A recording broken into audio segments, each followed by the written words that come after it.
আজকে দুর্দান্ত এক ডিমের রেসিপি নিয়ে হাজির হলাম বন্ধুরা। এইভাবে একবার ডিমের রান্নাটা খেলে যখনই ডিম খেতে মন চাইবে বলবে বারবার এইভাবেই বানাই। আর এই ডিমের রান্না মাংসর স্বাদকেও হার মানিয়ে যাবে। নমস্কার বন্ধুরা, সকল বন্ধুদের সাদর আমন্ত্রণ জানিয়ে চলো রেসিপিটি শুরু করে ফেলা যাক। এখানে আমি 6টা ডিমকে সামান্য পরিমাণে নুন দিয়ে সেদ্ধ করে নিয়েছি। ডিমের খোসাগুলোকে আমি ছাড়িয়ে নিয়েছি। এখন একটা ডিমকে একটা ছুরির সাহায্যে আড়াআড়ি ভাবে একটু করে কাট লাগিয়ে নিচ্ছি।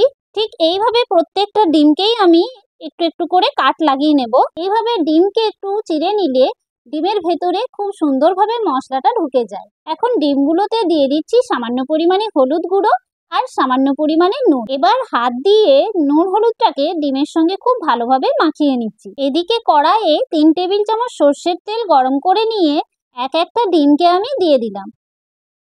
এক সাইডটা হালকা লালচে ভাজা হয়ে গেলে অপর পাশটাও আমি উল্টে দিচ্ছি। এইভাবে উল্টে পাল্টে ডিমগুলোকে চারদিকটা বেশ হালকা লালচে করে ভেজে আমি একটা পাত্রের মধ্যে উঠিয়ে নিচ্ছি। এখন ওই তেলের মধ্যেই সেদ্ধ করে নেওয়া আলুকে আমি দিয়ে দিচ্ছি। আলুগুলোকে মোটামুটি আমি 70% মতো সেদ্ধ করেছি। খুব বেশি কিন্তু সেদ্ধ করা যাবে না, তাহলে কিন্তু ভাজা যাবে না। আলুগুলোকে নাড়াচাড়া করে আমি লালচে করে ভেজে নেব। দেখো আলুগুলো আমার লালচে করে ভাজা হয়ে গেছে। এখন আলুগুলোকেও আমি একটা পাত্রের মধ্যে উঠিয়ে রাখছি। এখন ওই তেলের মধ্যেই দিয়ে দিচ্ছি হাফ চা চামচ গোটা জিরে আর 2টো এলাচ, 4টে লবঙ্গ, 1 ইঞ্চি মতো দারচিনি স্টিক ফোড়ন। ফোড়নটা ফুটে ওঠার পর দিয়ে দিচ্ছি সামান্য পরিমাণে চিনি। চিনিটা খুন্তির সাহায্যে একবার নাড়িয়ে নিয়ে বেশ সুন্দরভাবে মেল্ট করে নিচ্ছি। এইভাবে তেলের মধ্যে চিনি দিয়ে দিলে কালারটা খুব সুন্দর হয়।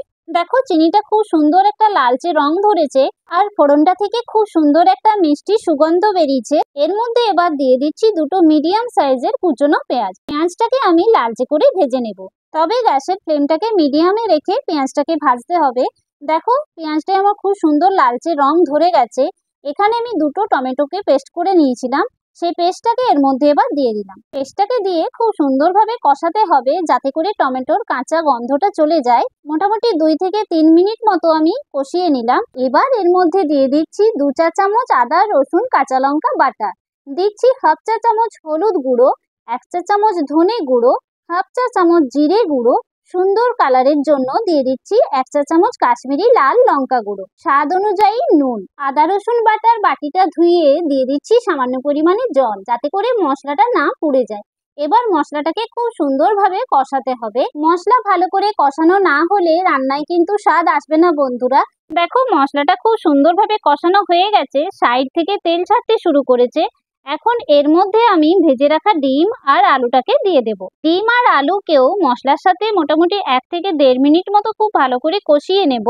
এখন এর মধ্যে দিয়ে দিচ্ছি 1.5 বাটি মতো উষ্ণ গরম জল। আমার রেসিপিগুলি যদি তোমাদের ভালো লেগে থাকে বন্ধুরা, তবে তোমাদের কাছে আমার একটাই অনুরোধ, যারা ইউটিউব থেকে দেখছো চ্যানেলটিকে অবশ্যই করে সাবস্ক্রাইব করে নিও, আর যারা ফেসবুক থেকে দেখছো আমার পেজটিকে ফলো করে নিও। জলটা দিয়ে ভালোভাবে নাড়াচাড়া করে দিয়ে লো ফ্লেমে একটা ঢাকা চাপা দিয়ে 5 মিনিট রেখে দেবো। ফিরে এলাম 5 মিনিট পর।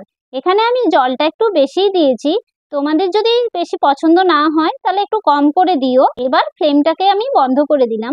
তৈরি হয়ে গেল দুর্দান্ত স্বাদের ডিম আর আলুর একটা দুর্দান্ত রেসিপি। ভিডিওটি ভালো লেগে থাকলে অবশ্যই করে লাইক দিও, কমেন্ট করো আর বেশি বেশি করে শেয়ার করো।